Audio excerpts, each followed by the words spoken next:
Peter Doocy wins another round of Stump the Press Secretary during daily briefing. Great. Good on Peter Doocy for asking the tough questions that need to be asked. We're going to go over this great article from Red State. Red State's Sister Told You.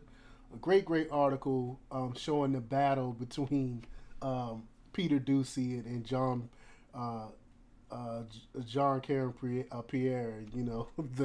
the hapless press secretary.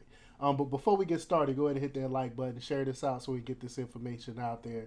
Subscribe if you're not already a subscriber, and hit that alarm bell so you know when I'm putting out new stuff. Also, check out my link tree in the description. It has a link to my Patreon where I talk about things I can't talk about here. There's also a link to my Instagram and my merch store where I have I Will Not Comply t-shirts. So check those out as well. All right, let's talk about this news. We're going to go over this article here. Watching Fox News White House correspondent Peter Doocy wind up press secretaries in the Biden administration never gets old, and Monday was no exception to that rule.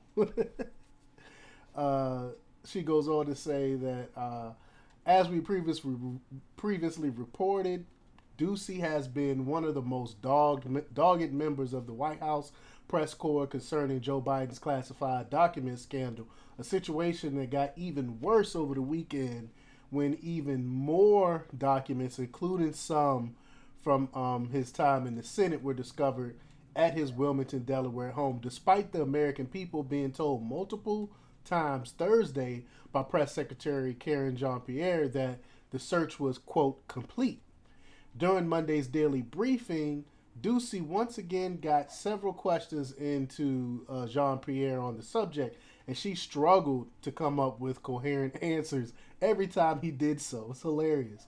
While there's not exactly anything new for Jean-Pierre, she came across as more flummoxed than normal, which is not surprising considering she's the face of the administration and has been called out by numerous reporters over the last 2 weeks for not being honest about the particulars of the developments in the classified documents saga.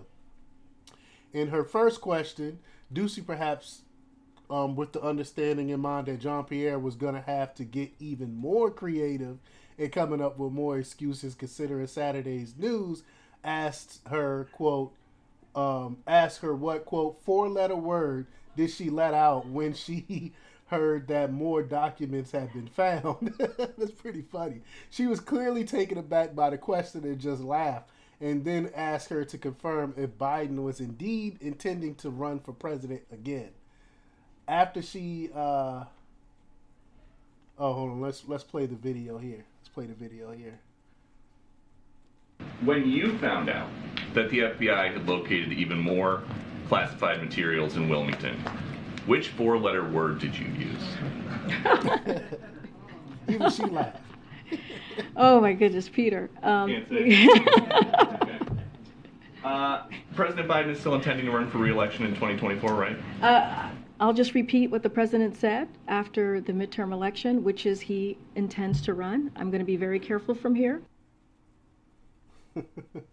After she affirms that he had every intention on doing so, Doocy inquires as to if she was aware of if there was, quote, precedent for someone running for president after the FBI has searched their home. And KJP dogged Doocy made sure to point out to her what a big deal it was for a president home to be searched by the FBI. She ended up pivoting to talking points about what Biden was doing for the American people.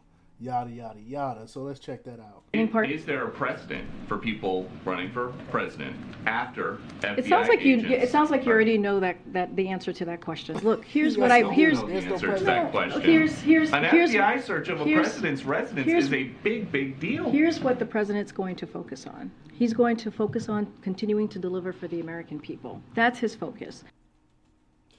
Even MSNBC's Morning Joe, I saw, was like, wow, what's going on here? Even they can't even cape for the president here. But Doocy also pointed out that House Oversight Committee Chairman James Comer indicated that what's going on right now has, quote, all the markings of a potential cover-up when he asked Jean-Pierre if that was what Biden was doing, she paused for a second before defaulting to her standard answer, which was a lie, and say that Biden is taking this very seriously. So let's check this out as well. The House Oversight Committee chairman says this document situation has all the makings of a potential cover-up. Is President Biden involved in a cover-up? We have been very clear here from this administration. The president has been very clear that he takes this very seriously when it comes to classified information, when it comes to classified documents, and that his team has been fully cooperative with this legal matter. Anything else, Peter? And I'm going to be very serious. You asked me kind of a question that everybody laughed at, which was interesting question to ask. But any other underlying questions that you may have, I would refer you to my colleagues, the White House counsel. I'm going to continue to be prudent. I'm going to continue to be consistent and refer you to any questions you have there. She keeps saying that he takes it seriously. He takes the classified documents seriously. How serious do you take it for you to leave it in the garage, leave it in your homes? You just have classified documents spread all over the country.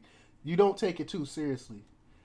They got Red State goes on to say, here's the full exchange between the two on all of the questions, just to get a better idea how clueless Biden spokesperson came across during the briefing. I'm not going to play this whole thing, but on one hand, I sort of feel sorry for Biden's press secretaries considering the material they have to work with.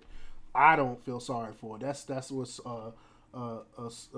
Sister told you said. I don't feel sorry for them whatsoever. They signed up for this job.